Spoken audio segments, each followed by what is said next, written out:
Welcome to the Elite Real Estate Leaders Podcast, brought to you by Trailstone Insurance Group, bringing you interviews with the best real estate and mortgage professionals, empowering you to understand the current trends in the housing market so that you make the American dream your reality. Enjoy today's episode. Welcome to the Elite Real Estate Leaders Podcast. Today we have with us Joey Abdullah, who's a market leader with Movement Mortgage. Joey, welcome to the program. Hey, great to be here. Thanks, Mike.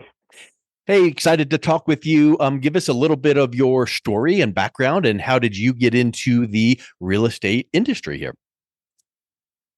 Yeah, sure. So here in Denver, Colorado, was originally from Los Angeles, where I was born and raised. Ended up joining the Navy right out of high school, 17 years old. Headed out to boot camp and, joined the Navy, see the world. So deployed a few times overseas. Was in for quite a while, about 15 years total. And like a lot of folks in our industry, real estate lending just kind of had an attraction of sorts to this world. So, have a background in finance and economics. So a lot more leaning on the lending side. So that's where I found myself working for about the last 11, 12 years.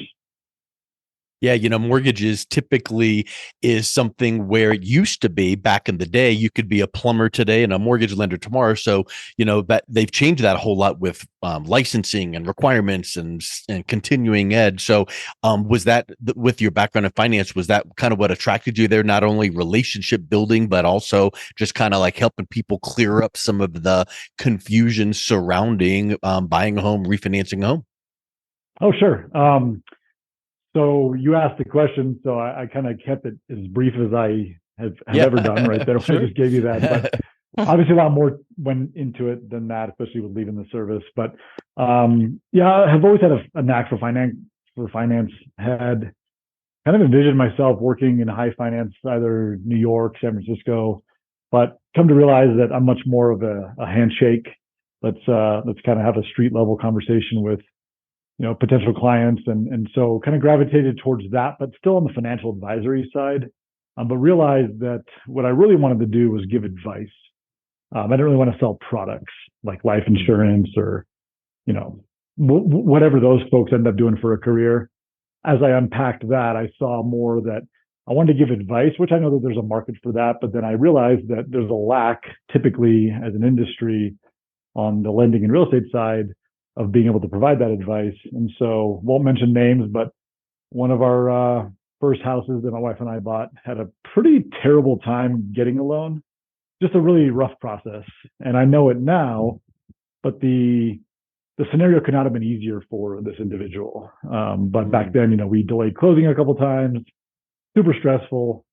And I had just wished that I had been more educated on this process, during the process. And so, that's kind of how this, came to be, that I gravitated towards, what if I'm going to be in this, financial world, so to speak, this is a better use of my excitement, my talent, to give advice on this side. So yeah, especially when it comes first person, when you go, this could have been so much better, or man, I didn't know which end was up. And so now, you kind of are then that doctor who has better bedside manner after they become the patient. Now you know how to teach and educate and be empathetic and make sure that your borrowers are understanding every step of the process. Totally. Yep. Hit the nail on the head. Awesome. So, what are the types of scenarios and buyers that you're working with? A lot. It's not like mortgage lenders only work with buyers or only work with people wanting to fix up their home. So I'm sure it's a good mix. But do you find a sweet spot where you're serving a specific type of borrower? Like first time home buyers, that kind of thing. Sure. So, I've always heard the term of the riches are in the niches and you should niche down. And I think sometimes it's hard to do that because you feel like you're going to give up some business. But an extremely natural niche for me is veterans, with VA loans. Sure. So I find that the sweet spot is really a veteran buying their first house. Again, I got into this because our first house was a little tumultuous. And so that's probably my best sweet spot. That's the bullseye on the target that I'm aiming for. on that side. One opportunity that I was able to do was, I forgot where I had heard this or read this, but I had taken a couple hours one day and went on a whiteboard. And the opposite of that question, I tried to whiteboard out, who do I not want to work with, or maybe not want to work with, but if I lose the deal, like they end up working with somebody else, I'm not going to go chase that business, right? I will chase the veterans. I don't care if it's an Army person. I was in the Navy. Aside from some sibling rivalry, we're best friends. After 20 seconds. right. Yeah. But I came to realize I was going to say, I came to realize what I'm not a fan of working with, and I won't go down and list every single type of those folks, but I did find my niche back. I keep gravitating back towards the VA. So sorry to jump on you not there. that you're not gonna turn down helping it. Like if you helped a young military couple buy their first home and they said, "Hey, my whatever friend or neighbor wants to," you're not going to say, "I will not help you unless you are," but it just tends, like you said, gravitate toward that. And it made me think of a question. I may have heard this before, but what have you seen in the industry? There tends to be sometimes people who are in or recently out of the military that don't even know the full benefits of the VA mortgage loan program. So yes, I don't know how to yell it at the top of a mountain louder that more people need to take advantage of this program. Yeah. We it's not like 90% no or 90%, but I feel like you probably would talk to a bunch of people and have a handful that go, I had no clue. And I guess let's just kind of dive into that. And what are some of those big benefits that when you are working with a military family, couple, individual, helping them buy or refinance? What are some of the high level benefits of the VA loan program? Sure. So I'd say one of the most unknown benefits of the program, especially for folks that, on the real estate side that don't work with too many veteran buyers, or on the lending side that don't do too many VA loans, the guidelines are extremely vague and very, very open-ended with how to interpret them, which a lot of folks end up getting a little nervous with because they end up thinking this is a tougher loan to put together, when it's the opposite, right? Very flexible for the scenarios. It's built, if you think about the VA and active duty folks, it's built for the adaptability. If somebody's stationed in San Diego and then 3 months later they get a set of transfer orders to go to Hawaii, they can't say, oh, well, I was supposed to be in this house for 12 months and now I did the loan wrong. But it's a very, very flexible in those terms. And, it's not built to be an empire builder. I always say that it's a great way to get into your first couple homes and then be able to build a real estate, portfolio. It's not built for it, but it's a great, great start for a ton of folks if they are educated sooner than later. Yeah, that makes a lot of sense. You seem like you have so much knowledge. My question is, can you share some insights on just the current state of the real estate market right now, and what's the impact on your industry and real estate industry in general? Sure. So not sure when somebody will be listening to this. If they're listening to it in the latter half of 2023, then rates are really high right now. I know that a lot of people are going to say that it's all relative, but there's expensive houses and high rates, right? That's never really happened before. We've had really high rates, double digits, but houses were much, much less expensive. So it's a tough market, right? Somebody buying their first house. I talk to a ton of folks, pretty often, and I see some of the payments that come up on the screen, and I catch myself cringing a little bit, right? So the state of the market is most people in our industry have very similar feelings, right? But we've adapted as an industry. I think that there's opportunities for temporarily getting lower interest rates on your mortgage product that you choose.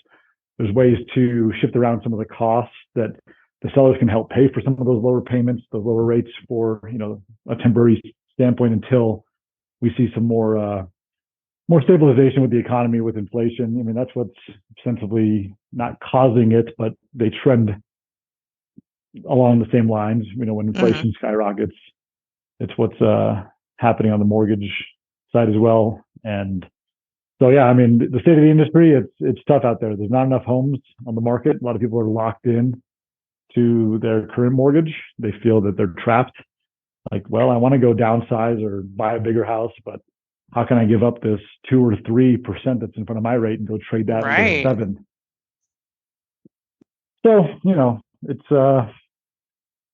kind of a timing thing. It's going to be stressful, I think, for the coming up winter here, 2023 into 24. But if somebody does want to buy a house, I hear a lot of my colleagues saying it, but 10 years from now, do you wish you would have bought it? More than likely, yes. And so if there's a way to do it, then we'll work with a professional that can help, at least ease the burden of getting to a place, or right. changing your home as well if you're buying or selling, or downsizing, upsizing. I mean, life happens, and so I think just being able to adapt and pivot. So are you? I completely agree. So are you seeing mostly people who are having those life changes that are needing to make those changes right now, or just that there's not enough inventory? I feel like there's waves, almost like a wave pool at a water park. It depends on which wave you're in. Yep. I think there's a leading wave, we'll call it, that super excited by their first house. If we say on the buyer side, very excited, very, ready to go. Then they start seeing some of the numbers, the rates keep going up. There's not enough houses. The houses they want or that are available aren't what they want. And so that wave kind of hits first and it dissipates, right? And now the second wave is like, all right, well, they know what they're getting themselves into. And then, third, fourth, fifth waves behind them. So we're seeing different waves. I think that it depends on somebody's stamina for like what the industry and the market's doing. It's kind of odd, but I feel like the last few weeks, I've been seeing a lot more on the folks that want to sell their house. Like, all right, you know what? It is what it is.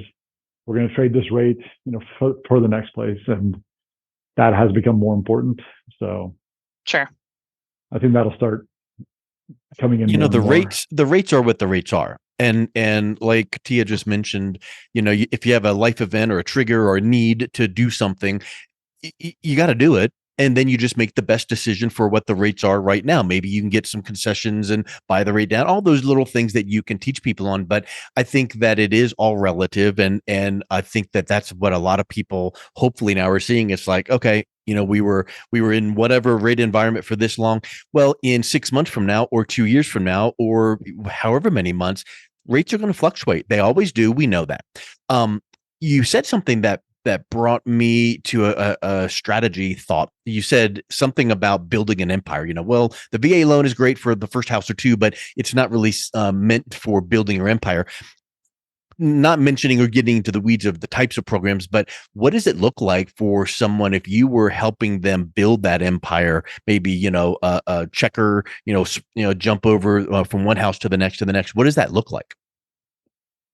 Sure. So an easy scenario might be just to give a fictitious example of somebody, and home prices are expensive, right? So I never want to just say things. I'm like, oh, well, that would be nice if it occurred here in Colorado, but there's always scenarios that these can exist. But a great scenario would be, obviously you got to have the education, understand how this would work, but somebody that's active duty would be perfect. So once they have their first stable duty station, a lot of times you go to boot camp and then some of your training courses and classes and curriculums make you go to a few different bases. But once you kind of have your first permanent duty station, if you could possibly purchase a multiplex, so you lived in one of the units and had, 1, 2, or 3 other, units you could rent out, this is the best scenario, right? And we've been able to help some folks in this scenario. And this is just the coolest scenario because now they were able to purchase 4 doors with their first house, to build this fictitious real estate empire. Does the VA loan allow for the 0 down on a 4-plex as an example? It sure does. It does. That's huge. It is. Especially, obviously there's the, like you said, not to get in the weeds, how you qualify for that, but huge opportunity if somebody's able to do that. Yeah. Then let's say they got stationed, to another location. If enough equity got built up into that property, and we've seen this happen time and time again, where then we can flip that loan out of a VA and into a more traditional conventional loan. And then now they can have their VA loan freed up to do this again. right? And another good scenario would be buy another multiplex at the next duty station. And now you're able to acquire kind of a few different doors. And then as you bounce around some duty stations, continue to evolve and build. And, eventually, the ability to use the VA to do that scenario doesn't exist anymore. There's some parameters that kind of, I don't know, block the ability to do that for forever. But, it's a huge opportunity for but at whatever point, then you've kind of got the bug of owning doors and having equity build up and tax write-offs and cash flow from the renters and all of that. Then you just get with a qualified mortgage loan professional like yourself and go, okay, you said I can't do this anymore because I've done it this many times. So now how can I accomplish the same thing? Oh, well, here's the loan. And so the point is, it's the concept. If you have a duplex or a triplex or a fourplex that you've, kind of acquired here, and here, all of a sudden now, as you're moving around the country, now you've got massive amount of cash flow, tax deductibility, talk to your tax accountant, equity buildup. And, maybe you even hire a local property management company just to go fix the toilet when it leaks so that you don't have that headache. But I think that's something that a lot of people don't think about. You need a place to live, but what if you can have that place to live and it becomes that investment? That's a long-term, rich dad, poor dad, Robert Kiyosaki concept right there. Totally. And then I might flip this over to you two. I got a couple questions for you guys. Where do you think you guys get to kind of watch from the sidelines, which is cool, about the industry and what's happening, and get to have the opportunity to talk to a lot of professionals on our side. But where do you see, the future of our industry? And the future could be a month from now, a year from now. I have my take on where I think it's going and a couple things that I'll bring up, but where do you guys see this all going? For me, I think what we just talked about is massive.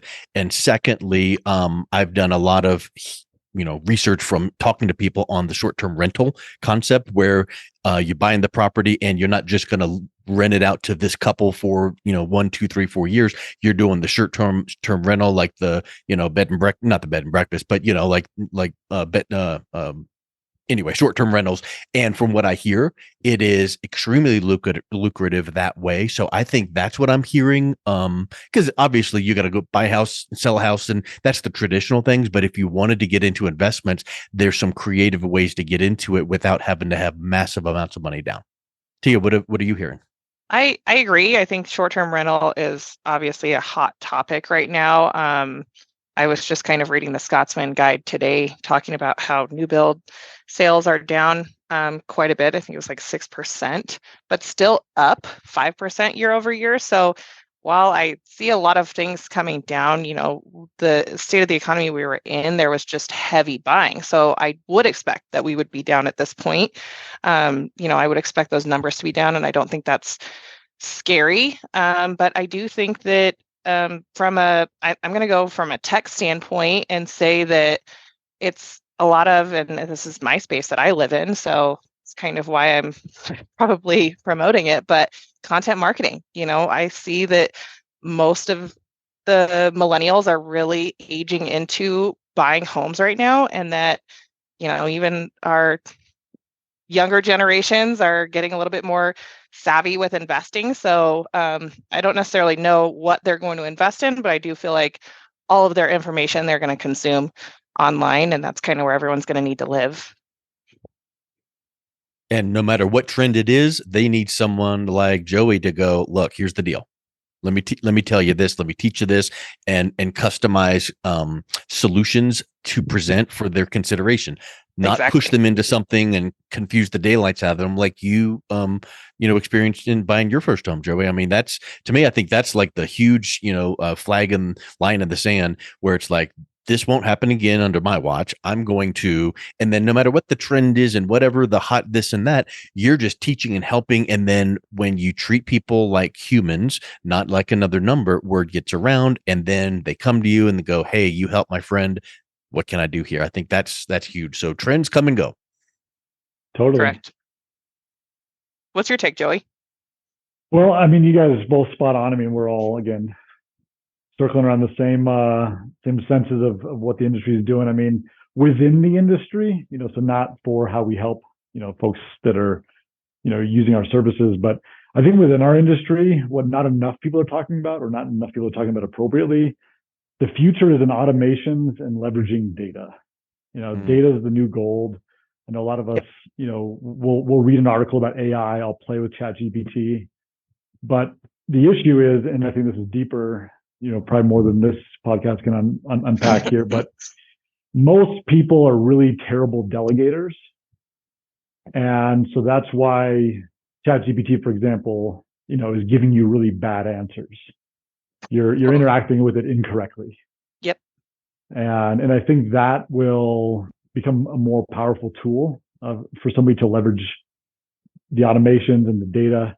Our attention span in real estate, mortgage, insurance, unfortunately, it's about 2 to 4 weeks, right? If I go up to a real estate agent and say, I'd like to go buy a house in 2027, they can't pay attention to that, right? Mm-hmm. And so I think the ability to leverage data, understand trends of, like you were mentioning, the age of first-time home buyers. We're hitting that pinnacle of a ton of people are coming into that age group that they're ready, right? And just being able to keep up with that and watch the trends, understand data, understand how to use data. If I always joke, if I had a list of 10,000 sellers, for example, and I gave that to a typical real estate company, what do they do with it? They would say, oh, well, I'll call them all, I'll email them all. But that's not really what you should be doing with that. You should be warming up the audiences, educating them, having some automations in place, so you can have a steady stream of business versus chasing a deal at a time. So technology and ChatGPT and whatever else is going to come down the pike, right, is wonderful, but you got to know how to use it, and you got to have that human touch, that way to integrate that data into what the, in our example here, the real estate buyers and sellers are needing. So there's never going to come a time where it's just, real estate botville where you just go in and boom, I got my house. Nope. You need to have the humans that develop that relationship, that use the technology, that then bring you some great solutions. So I think that's the huge takeaway here. So trends are going to come and go, rates are going to go up, down, and all around, but you need someone with that human touch that cares about you and will help explain the process. So Joey, that's exactly what we highlighted here today. I'll leave you guys with this one nugget, I guess, that I like to give to a lot of folks. You're exactly right that, whatever analogy you want to use, people like to round third base, they like to get 90% of the way there. I can make up a statistic like a lot of people do, but a lot of folks do like to do their own research. They want to go and look at houses on Zillow, run mortgage calculations. Mm-hmm. They do a lot of it themselves. We're here with the red pen to check their work. That's what they need and they want. And if we can present ourselves there when they're ready, then it's a gold mine. Love exactly. Well, Joey, amazing. It's been a real pleasure chatting with you. I love your approach. Love the way that you care for your people and keep your finger on the pulse of the industry and trends. So thank you so much for coming on. It's been a real pleasure talking with you. Yeah. Thanks, guys. Thank you for listening to the Elite Real Estate Leaders Podcast, brought to you by Trailstone Insurance Group. To learn more about the topics mentioned on today's show or listen to past episodes, visit www.eliterealestateleaders.com.